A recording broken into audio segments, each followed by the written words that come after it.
Question: what are the dangers of backbiting and gossip mongering during the month of Ramadan? One of the major sins in Islam, it is slandering and backbiting.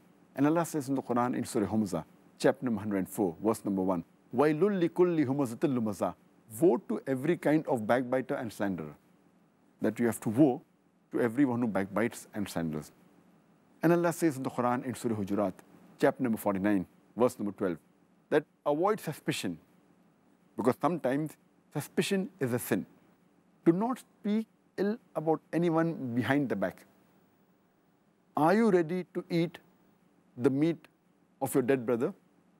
And Allah continues on saying that, nay, you would abhor it.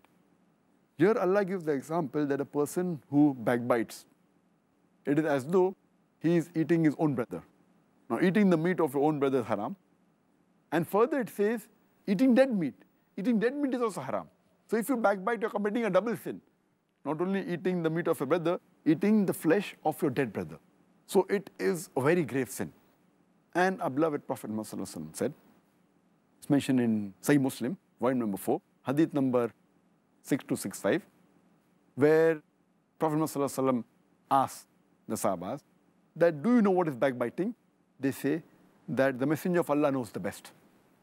So Prophet Muhammad says that if a person speaks about somebody else behind his back, which he would not have liked, that is called as backbiting. Speaking about somebody behind his back, which the person would not like, is called as backbiting. So one of the Sahaba, he asked that, O Prophet, what if the thing I have spoken is the truth, or the fault which I mentioned does exist in the person? So the Prophet said that if what you have spoken is the truth and the fault does exist, it is called as backbiting. Otherwise, it's called as slandering. So backbiting is a grave sin.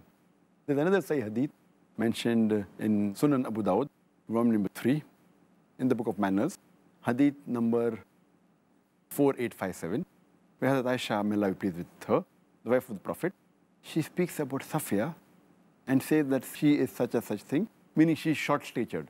The Prophet immediately says that what you have said, if your words were mixed in the sea, it would spoil the full sea. Further, it's mentioned in Sunan Abu Dawud, volume number 3, in the book of Manners, hadith number 4860, where it's mentioned, Anas, may Allah be pleased with him, he says that Prophet Muhammad said, when he was taken up to heaven, that he saw some people whose nails were made of copper, and they were scratching their faces and their breast. And when he asked that, who are these people? So the reply was, these are the people who backbited, indicating that backbiting is a grave sin. And it is one of the major sins which people should abstain from. And many of us, they do it unknowingly, not realizing that it's a grave sin. We should abstain from it. And the Prophet also said, it's mentioned in Sahih Bukhari, volume number 8, in the book of Manners, hadith number 6056, a rumor monger, he shall not enter paradise. So these hadiths we come to know that we have to be careful, we should guard our tongue, especially from backbiting and gossip mongering.